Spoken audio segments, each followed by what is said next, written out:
नमस्कार दोस्तों, स्वागत है आप लोगों का हमारे चैनल मैथ्स मेकर में। तो चलिए आज का क्लास स्टार्ट करते हैं।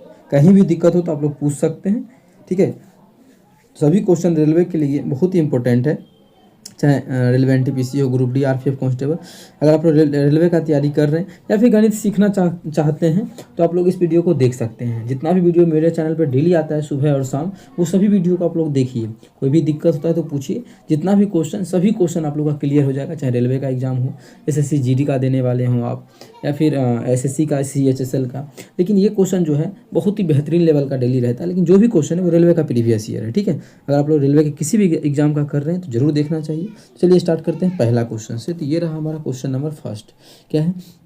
दिया गया है कि त्रिभुज एबीसी समरूप है त्रिभुज डीईएफ, ठीक है। बीसी दिया हुआ है और ईएफ इतना दिया हुआ है। तो ये क्षेत्रफल का अनुपात पूछा है। एकदम आसान क्वेश्चन है। किस प्रकार से सॉल्व करेंगे हम लोग? देखिए, दो त्रिभुज है, एक त्रिभुज ये एबीसी है और एक त्रिभुज ये डीईएफ है। ये है ना, ए है, बी है और सी है, और ए के सामने डी है, यहाँ पे ये ई है और एफ है। यही त्रिभुज हमें दिया हुआ है, ठीक है। ई एफ यहाँ पे जो है 10 दिया हुआ है और बी सी की हम बात करें 12.5 दिया हुआ है।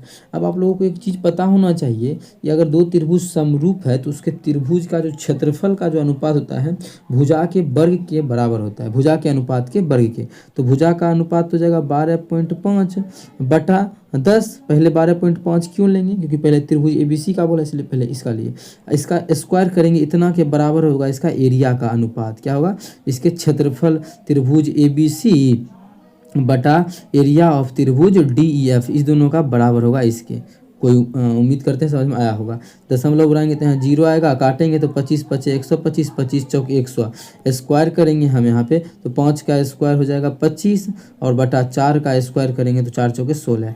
मतलब उसके क्षेत्रफल का जो स्क्वायर होगा, जो मतलब क्षेत्रफल का जो अनुपात होगा वो हमारा 16:25 हो, 25:16 होगा ना। कितना? पहले 25 है फिर 16 है, तो 25:16 होगा, जो कि ऑप्शन डी में है। तो ऑप्शन डी को हम लोग टिक करेंगे तो ऑप्शन डी हमारा बिल्कुल करेक्ट होगा।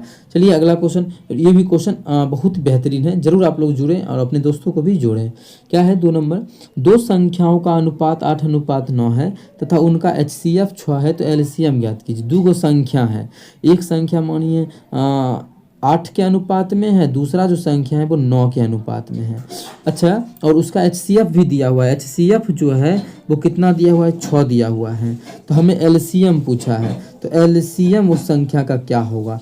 तो डायरेक्ट आप लोग को ट्रिक बताएंगे, आप लोग को करना क्या है कि LCM निकालने के लिए जो भी अनुपात दिया उसको गुना कर लीजिए। 8×9 = 72 और HCF से गुना कीजिए तो हो जाएगा ये 6×2 = 12, 28 1 42 1 43, 432। तो ऑप्शन ए में देखिए मैच हुआ। लेकिन कैसे हम कर दिए, ये चीज़ बहुत बच्चा को अभी डाउट में होगा, वो तो चाहिए चीज़ के लिए। तो हम समझाते हैं एक एक चीज़, ठीक है। हम मिटा भी दिए उस चीज़ को, बस हम यहाँ पे दिखाए कि हाँ ऐसे फटाफट एग्जाम में सॉल्व कर सकते हैं। देखिए कैसे। अच्छा, ये संख्या कोई भी है तो ये कट गया है ना, अनुपात दिया है तो कट गया है। इसका मतलब किससे? मान लेते हैं कि एक्स से कटा होगा। HCF क्या होता है? जो दोनों में मिला। अगर हम यहाँ से HCF निकाले तो दोनों में क्या कॉमन है? इसमें भी एक्स है और इसमें भी एक्स है, तो HCF हमारा x निकल जाएगा। अगर मेरा मन किया LCM निकालने का, तो LCM कितना आएगा? तो जो दोनों में मिला वो तो लिखवे करेंगे, जैसे x मिला तो x लिखेंगे ही लिखेंगे, गुना जो नहीं मिला वो भी, 8 नहीं मिला 9, दोनों में किसी में नहीं है कॉमन कुछ भी, तो 8×9 = 72 भी लिखेंगे। मतलब LCM जो हो जाएगा वो मेरा 72x हो जाएगा, ठीक है। पहले दूसरा यहाँ देखिए, दूसरा बात, x का मान हम लोग का मतलब HCF आया है, कितना आया है? x आया है। और ओरिजिनल में जो क्वेश्चन में HCF दिया है, गिवन है 6 है, मतलब बोल सकते हैं कि x का मान 6 दिया हुआ है, ठीक है। इसका मतलब कितना हो जाएगा? ये 72 × 6, 72 × 6 करेंगे तो 7 6 42, 420, 6×2 = 12, 432। तो इस क्वेश्चन का जो आंसर हो जाएगा वो हमारा 432 हो जाएगा, जो कि ऑप्शन नंबर ए में है। तो ऑप्शन ए हमारा बिल्कुल करेक्ट आंसर हो जाएगा। कौन सा ऑप्शन? Option A. किस प्रकार से निकालना है एग्जाम में तो वो आप लोग के सामने है। ये चीज़ देखिए माइंड में फटाफट करना होता है, इतना चीज़ कि HCF दिया है 6, मतलब दोनों में 6 कॉमन होगा। तो यहाँ भी हम क्या करेंगे, फटाफट x नहीं मानेंगे एग्जाम में, HCF 6 दिया है ना, तो मतलब 6 दोनों में होगा, इसमें भी 6 होगा, इसमें भी 6 होगा। LCM क्या होता है, जो दोनों में मिला वो तो होबे करेगा, और जो दोनों में नहीं मिला 8 और 9 नहीं मिला तो 8 गुना 9, यही मेरा आंसर हो जाएगा LCM का। तो फटाफट कीजिए और आंसर मिला सकते हैं इस प्रकार से। बहुत सारा तरीका है, सभी तरीका हम समझाने का प्रयास करते हैं, लेकिन कुछ बहुत सारा तरीका में तो हम 2 ही 3 बता पाएंगे ना, ठीक है। इसलिए आप लोग डेली जुड़िए कि 2 आज बता दिए तो कुछ और क्वेश्चन ऐसा आएगा, फिर उसमें कुछ और नियम हम लगा देंगे, वहाँ पे समझा भी देंगे। चलिए अगला क्वेश्चन हमारा है क्वेश्चन नंबर 3। रामकृष्ण एक संख्या P के 3/4 से एक संख्या Q का 2/3 घटाता है और इसे अंतर के रूप में 5/8 प्राप्त होता है। यदि वह P के 9 गुने से Q का 8 गुना घटाता है तो रामकृष्ण को उत्तर कितना मिलेगा। बहुत आसान है, किस प्रकार से सॉल्व होगा देखिए। हम लोग अनुपात को यहाँ पे नहीं निकालेंगे, डायरेक्ट यहाँ पे सॉल्व कर देंगे, जो बोला है वही चीज़ को। P के 3/4 बोला है, P का जो है वो 3/4 जो है, तो P जो है उसका 3/4 से एक संख्या Q 3/5 इससे घटाता है, एक संख्या Q का 2/3 जब घटाता है तब उसका जो अंतर के रूप में 5/8 मिलता है। कितना मिलता है यहाँ पे, इसको 5/8 मिलता है, ठीक है। अब पहले यहाँ से अनुपात हम फटाफट निकाल लेते हैं कि आखिर यहाँ दिया हुआ क्या है। हमें निकालना क्या है कि यदि वह P के 9 गुने से, मतलब P का 9 गुना तो 9P, उसमें घटा दे, Q का 8 गुना घटाता है, 8 गुना Q मतलब इतना घटाता है, तो इसका आंसर क्या होगा। कुछ ना कुछ ट्विस्ट जरूर होगा क्वेश्चन में, कैसे देखिए। अच्छा दोनों का LCM लेंगे क्या, तो LCM लेंगे, कितना हो जाएगा LCM 12 हो जाएगा।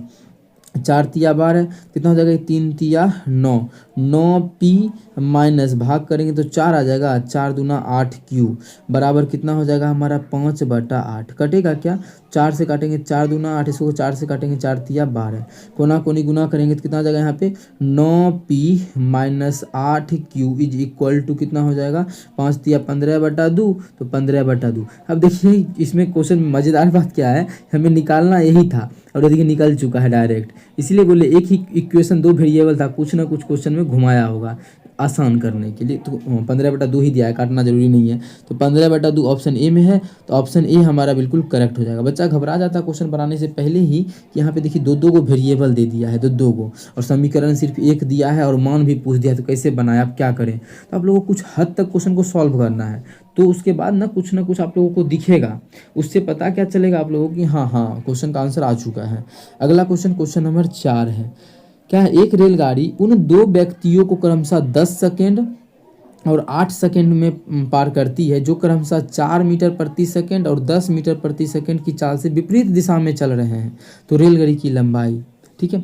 अब देखिए 10 सेकेंड और 8 सेकेंड में पार करती है, एक रेलगाड़ी है, उन 2 व्यक्तियों को 10 सेकेंड और 8 सेकेंड में पार कर जाती है जो क्रमशः 4 मीटर प्रति सेकेंड और 10 मीटर प्रति सेकेंड की चाल से विपरीत दिशा में चल रहे हैं, तो रेलगाड़ी की चाल। बहुत आसान क्वेश्चन है, देखिए किस प्रकार से हम इसको सॉल्व करेंगे।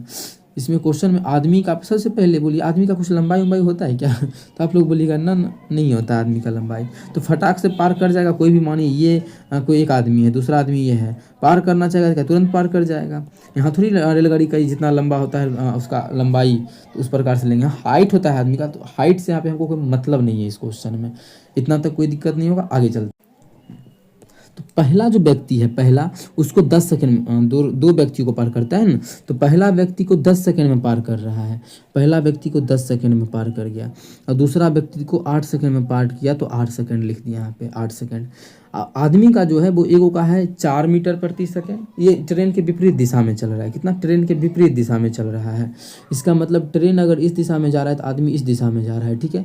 अब देखिए हम एक से ही कोशिश करेंगे आंसर फटाफट निकालने का, एक से लेकिन निकलेगा नहीं, क्योंकि ट्रेन का लंबाई तो कुछ ना कुछ x होगा और आदमी का लंबाई नहीं होगा। हाँ लेकिन आदमी का चाल दिया है 4 मीटर प्रति सेकेंड, यहाँ पे इसका ट्रेन का नहीं दिया हुआ है ना, ट्रेन का लंबाई जो क्रमशः 4 मीटर प्रति सेकेंड और 10 मीटर प्रति सेकेंड की चाल से उसकी विपरीत दिशा में चल रहे हैं, ठीक है। ट्रेन का चाल भी नहीं दिया हुआ है, तो चलिए ट्रेन का हम चाल मान लेते हैं, हम बाई कर देते हैं। ट्रेन का चाल याद रहे, ट्रेन का क्या है, लंबाई है, ट्रेन का लंबाई है, ठीक है। 10 सेकंड में पार किया। यहाँ भी सेम वही होगा, ठीक है। यहाँ पे हम समझाए ना, उसी प्रकार से ट्रेन का लंबाई तो सेम रहेगा, एक्स का एक्स ही रहेगा, और चाल भी वही रहेगा। लेकिन यहाँ पे क्या हुआ है, आदमी का स्पीड हो गया 10, कितना, ये जो आदमी इधर से आ रहा है विपरीत दिशा से, इसका दूसरा, दोनों एक दूसरे के क्या बोला है कि हाँ 10 मीटर प्रति सेकंड, 10 हाँ यही 10 मीटर प्रति सेकंड दिया हुआ है। इसको 8 सेकंड में पार कर जाता है। इसको कितना सेकंड में, 8 सेकंड में। क्यों? क्योंकि इसका स्पीड ज़्यादा है। अब देखिए यहाँ से हम समीकरण बना सकते हैं। क्या बोले थे आप लोग को, दूरी बराबर चाल गुना समय होता है। तो दूरी कितना है, ट्रेन का लंबाई कितना है, एक्स है, तो एक्स दूरी बराबर चाल गुना समय। चाल कितना है ट्रेन का, वाई है, आदमी का कितना है प्लस 4 है, तो दोनों विपरीत दिशा में तो जुड़ जाएगा। तो चाल गुना समय, समय हमारा 10 है। एक समीकरण यहाँ से बन जाएगा, x माइनस 10 बाई बराबर 40, ठीक है। जैसे यहाँ सॉल्व करेंगे, ट्रिक इसका हम बताने का कोशिश करेंगे अभी, तो हो जाएगा लंबाई दूरी बराबर चाल गुना समय। चाल कितना हो जाएगा, बाई प्लस 10, दोनों का चाल जुड़ जाएगा, इंटू 8 करेंगे तो इंटू 8। जैसे सॉल्व करेंगे तो हो जाएगा x प्लस 8 माइनस 8 बाई ना, माइनस 8 बाई बराबर हमारा 80 हो जाएगा। अब देखिए 2 समीकरण तो आ चुका है, लेकिन हमें मान किसका ज्ञात करना है, रेलगाड़ी की चाल ज्ञात कीजिए। तो रेलगाड़ी का लंबाई से कोई मतलब नहीं है, हमको चाल मतलब बाई का मान निकालना है ना। तो बाई को हम कटा देते हैं, एक्स से कोई मतलब ही नहीं है, तो बाई का निकाल देते हैं। कैसे निकालेंगे, आसान क्या तरीका है, इस दोनों को इक्वल कर देंगे तो हो जाएगा। तो करते क्या है, इक्वल करने के लिए यहाँ 10 से इसको 40 पर 4 से गुना कर देते हैं इस पूरे में, तो कितना हो जाएगा, देखिए बाई का मान 10 चौके 40 हो जाएगा। अच्छा बाई का मान हमें ज्ञात ही करना है ना, तो एक्स को कटा देते हैं, वाह मजा आ गया। जो है उसी को लिख दीजिए। पहला समीकरण मेरा ये है, तो इसको लिख दिए। दूसरा समीकरण मेरा ये है, तो इसको भी लिख दिए। दोनों को सॉल्व कर देते हैं विलोपन विधि से। तो क्या हो जाएगा, माइनस ये प्लस हो जाएगा, ये माइनस ये कट जाएगा, इधर हो जाएगा -2 बाई बराबर -40। माइनस से माइनस क्या, इससे काटेंगे तो बाई का जो मान आ जाएगा वो 20 आ जाएगा। कितना, 20। मतलब ट्रेन का जो स्पीड है वो 20 मीटर प्रति सेकंड चल रहा है। कितना, ट्रेन का स्पीड है 20 मीटर प्रति सेकंड, जो कि ऑप्शन नंबर ए में है। तो ऑप्शन ए हमारा बिल्कुल करेक्ट आंसर हो जाएगा। कौन सा ऑप्शन, ऑप्शन ए। उम्मीद करते हैं दोस्तों समझ में आ गया होगा। कहीं भी किसी प्रकार का कोई भी दिक्कत हो, किसी भी क्वेश्चन में कमेंट करके पूछ सकते हैं। ये आपका अपना चैनल है मैथ्स मेकर। अगर अच्छा लगता है, क्वेश्चन समझ में आता है, तो अपने सभी दोस्तों के साथ इस वीडियो को ज़्यादा से ज़्यादा शेयर करें। ट्रिक इसका सीखना है या फिर ठीक है, ये ज़्यादा क्वेश्चन लंबा है नहीं, ऐसे आप कर सकते हैं, टाइम बर्बाद नहीं होगा। ठीक है, चलिए कर लेते हैं अगला क्वेश्चन। माध्यिका ज्ञात करना है। और कल भी यहाँ पे हम माध्यिका निकालने के लिए बताए थे कुछ कि कई पूरा लास्ट तक नहीं लिखना है, कहाँ तक लिखना है, क्या करना है।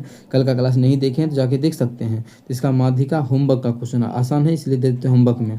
इसका आंसर आप लोगों को कमेंट सेक्शन में कमेंट करना है। ठीक है, इसका आंसर बहुत आसान क्वेश्चन है। पहले क्या करते हैं, बढ़ते या घटते क्रम से पहले आप लोग इसको बना लीजिएगा। ठीक है, चलिए अगला क्वेश्चन नंबर 6 है। ठीक है, अब देखिए सबका हिस्सा यहाँ पे हम दिख रहा है, अब थोड़ा सा अच्छे से लिखा है।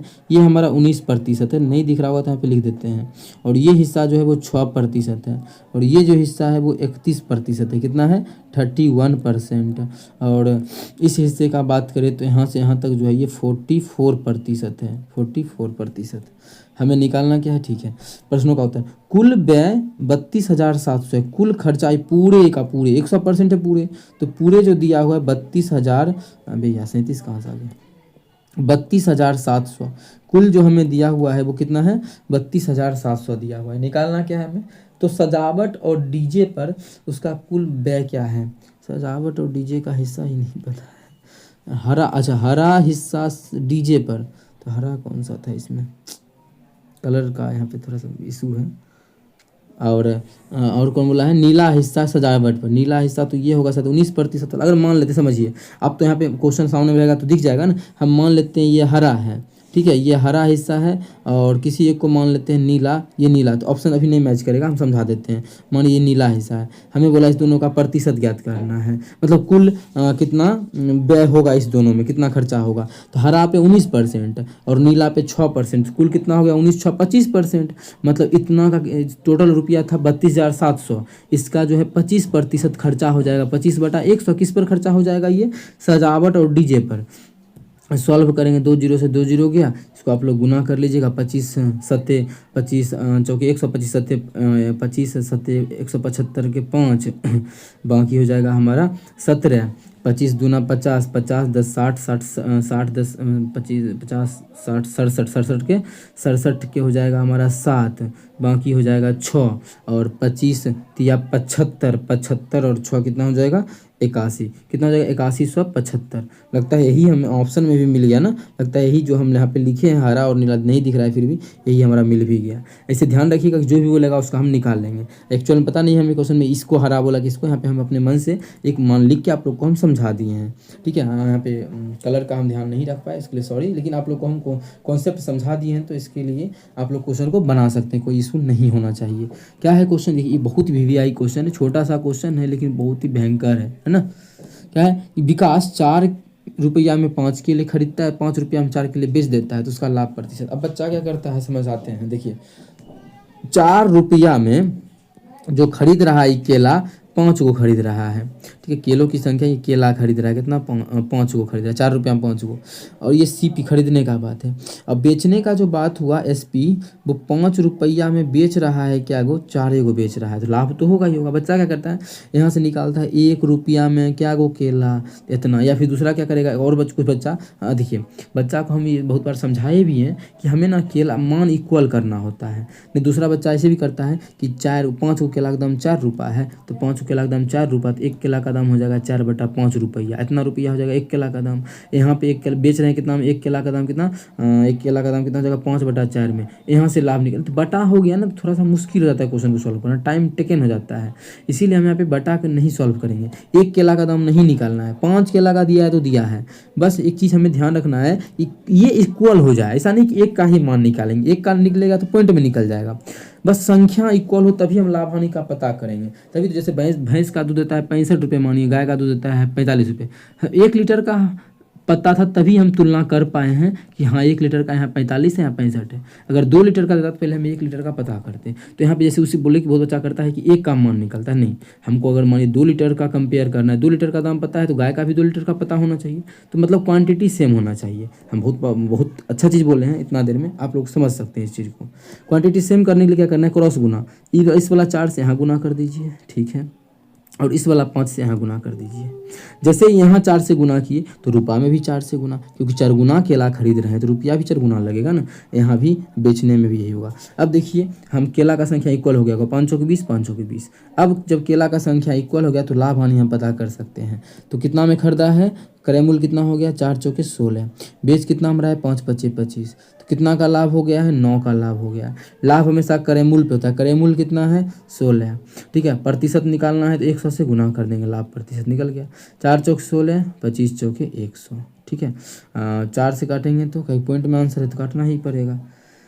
4 से इसको हम काटेंगे तो हो जाएगा 4 दूना 8 दशमलव 1 और 0, तो 4 दूना 8, 4 पच्चे 20, इसको गुना कर देंगे वही मेरा आंसर। हाँ लेकिन लास्ट में अगर 5 25, लास्ट में 5 है, इसमें नहीं है तो ये गलत हो गया, ये ऑप्शन गलत, ये ऑप्शन गलत। अब बचा ये दोनों में से कौन सा होगा, ठीक है, तो हम इसको गुना कर लेंगे वही मेरा आंसर हो जाएगा। तो चलिए 25 से गुना करना तो कोई भी संख्या को बहुत ही मज़ा आता है और आसान होता है, इस प्रकार से गुना करेंगे, सिंपल सा गुना है मेरे भाई। कैसे देखो 25 पचे 125, 125 के 5 बाकी 12, 25 दूना 50, 50 12 62, 62 के 2 बाकी 6, 25 दूना 50, 50 6 56 हो गया गुना। दशमलव 2 अंक के बाद था तो यहाँ भी हम 2 अंक के बाद दे देंगे, तो आ गया 56.25 रुपया, मतलब 56.25% का इसको लाभ होगा। कितना का 56.25% का लाभ होगा, जो कि ऑप्शन नंबर डी में है, ठीक है। उसी को ध्यान रखिएगा कि इक्वल क्या करना था, 1 का मान निकालना जरूरी नहीं है, हाँ लेकिन इक्वल करना जरूरी है इसे हमको, ठीक है।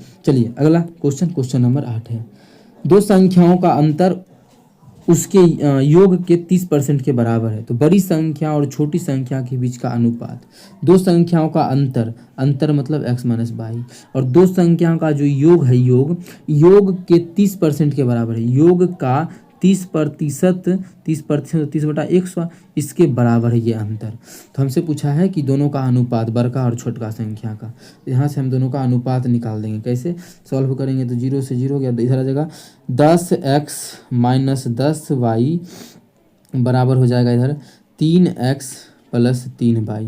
एक्स वाला को साथ में कर देंगे तो इधर घट जाएगा तो हो जाएगा 7x बराबर इधर उधर जाके जुड़ जाएगा तो 10 3 13y। हमें तो बोला है x बटा बाई निकालना है, x बटा बाई तो हो जाएगा हमारा 13/7। क्वेश्चन में अनुपात पूछा था तो अनुपात ही तो हो गया 13:7। इसको अनुपात में ही लिखते हैं ना, 13:7 मतलब 13:7 हमारा ऑप्शन नंबर बी में है। तो ऑप्शन बी हमारा बिल्कुल करेक्ट आंसर हो जाएगा। कौन सा ऑप्शन? Option B. उम्मीद करते हैं दोस्तों समझ में आ गया होगा। कहीं भी किसी प्रकार का कोई भी दिक्कत हो तो आप लोग पूछ सकते हैं। बार बार हम रिपीट करते हैं कि पूछना है और एक एक चीज़ हम बताते हैं तो उस चीज़ को भी आप लोग को ध्यान में रखना है और पूछना है अगर डाउट हो तब। चलिए अब चलते हैं क्वेश्चन नंबर 9। क्या है? सोहन ने अपने खर्चों में 25% की कमी की, बाद में उसने खर्चों में 10% की और कमी की, तो उसके खर्चों में कुल मिलाकर कितने परसेंट की कमी हुई है? तो सक्सेसिव लगा सकते हैं यहाँ पे डिस्काउंट। कैसे? देखिए पहले वो कितना कमी किया है 25 का, तो 25 कमी का मतलब -25, फिर से कमी किया 10 का तो फिर से 10 का कमी, ठीक है। और सक्सेसिव लगा रहे हैं क्यों? क्योंकि कमी होने पे फिर से कमी हो रहा है। अब माइनस माइनस प्लस, फिर दोनों को गुना कर देंगे 25 × 10/100, यही तो मेरा आंसर हो जाएगा। ऐसे इसका आप लोग को सीखना है। एक्स बाई में 100 मान के तो उस तरीके से भी हम बता देंगे। 0 से 0 गया, 5 से काटेंगे तो नहीं काटते हैं, जोड़ेंगे तो कितना हो जाएगा? क्यों नहीं काटे? 10 से भाग करना आसान है। इस दोनों को जोड़ेंगे तो हो जाएगा -35। कितना हो जाएगा? -35 प्लस 2.5। 2.5 को घटाएंगे तो आ जाएगा हमारा मतलब -35 में से 3 गया तो 32.5, फिर 0.5 तो जोड़ दिए। फिर अब देखिए माइनस का मतलब टोटल नुकसान होगा, नुकसान या कमी होगा कितना का? 32.5 का। ऑप्शन नंबर ए में है तो ऑप्शन ए हमारा बिल्कुल करेक्ट हो जाएगा, ठीक है। इस चीज़ का ध्यान रखिएगा। डायरेक्ट ये नहीं करना है कि पहले 15 का हुआ फिर बाद में 10 का हुआ, पहले 25 का हुआ फिर बाद में 10 का हुआ तो 25 और 10 35 का टोटल डिस्काउंट होगा। एग्जाम में जो है आप लोगों को पहला ऑप्शन 35 ही देखने को मिलेगा, ठीक है। इसीलिए आप लोग को इसे नहीं करना है, सक्सेसिव लगाना है, ठीक है, इस प्रकार से, ठीक है। सक्सेसिव तो लगाने के लिए पता ही दिए हैं, नहीं तो इसको बनाते 100 मान के। देखिए किसी का भी 100 रुपया पहले था, फिर 25 का कमी किया तो कितना हो गया होगा इसका? इसके पास रुपया 75 को, फिर 10% का कमी किया तो 75 तो हो गया, फिर इसका 10% का कमी करेंगे, कितना का कमी होगा? 10/100 काटेंगे तो 7.5 का कमी, तो एकरा में 7.5 घटा देंगे, कितना है? 75.5 है ना, इसमें 7.5 घटा देंगे तो कितना हो जाएगा? देखिए आसान तरीका क्या कीजिए आप लोग, इसमें 8 घटा दीजिए। जैसे ही 8 घटाएंगे 75 में से 8 गया तो हो जाएगा 67। 8 नहीं, हमको घटाना कितना था? 7.5, तो जोड़ दीजिए 67.5 हो जाएगा, जोड़ दिए फिर, ठीक है। तो कुल कितना कम हो गया? क्वेश्चन में यही पूछा था ओवरऑल। इस दोनों को घटा देंगे तो 68 घटाएंगे तो 32, ज़्यादा घटा दिए तो जोड़ देंगे 0.5, 32.5। देखिए इस तरीके से भी जल्दी ही आंसर आया। सक्सेसिव थोड़ा यहाँ पे आसान होता है ज़्यादा, तो सक्सेसिव लगाएंगे हम लोग। ऐसे आप लोग को 100 मान के हमेशा सिखाते रहते तो वो भी तरीका आप लोग के सामने है, लगा सकते हैं। लास्ट क्वेश्चन है, क्वेश्चन नंबर 10 है।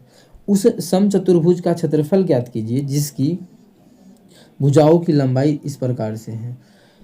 25 सेंटीमीटर और विकर्ण में से एक लंबाई 14 है। इसका आंसर देखिए चुटकी बजाते ही निकाल सकते हैं आप लोग, कैसे? लेकिन हम पहले इसको समझाते हैं।